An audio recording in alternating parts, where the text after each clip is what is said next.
الحمد لله رب العالمين الصلاة والسلام على خاتم النبيين وعلى آله وصحبه أجمعين أما بعد فأعوذ بالله من الشيطان الرجيم بسم الله الرحمن الرحيم قال الله تعالى في سورة التوبة فإذا ما أنزلت سورة فمنهم من يقول أيكم زادته هذه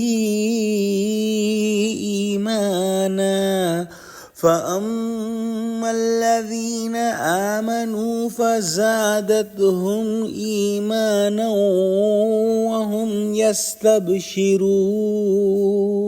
ترجمہ: اور جب کوئی صورت نازل ہوتی ہے تو بعض منافق استہزاء کرتے اور پوچھتے ہیں کہ اس صورت نے تم میں سے کس کا ایمان زیادہ کیا ہے؟ سو جو ایمان والے ہیں ان کا ایمان تو زیادہ کیا اور وہ خوش ہوتے ہیں۔ اگلی آیت میں ارشاد فرمایا وَأَمَّا الَّذِينَ فِي قُلُوبِهِم مَّرَضٌ فَزَادَتْهُمْ رِجْسًا إِلَىٰ رِجْسِهِمْ وَمَاتُوا وَهُمْ كَافِرُونَ۔ ترجمہ: اور جن کے دلوں میں مرض ہے ان کے حق میں خبض پر خبض زیادہ کیا اور وہ مرے بھی تو کافر کے کافر۔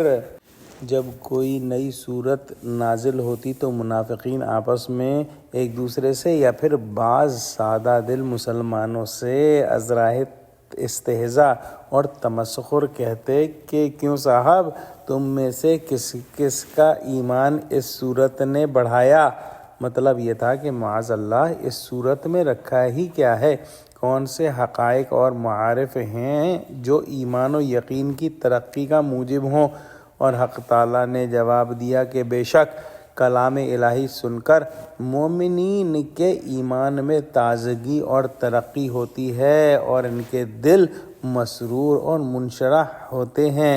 ہاں، جن کے دلوں میں کفر و نفاق کی بیماری اور گندگی ہے ان کی بیماری اور گندگی میں اضافہ ہو جاتا ہے، حتیٰ کہ یہ بیماری ان کی جان ہی لے کر چھوڑتی ہے۔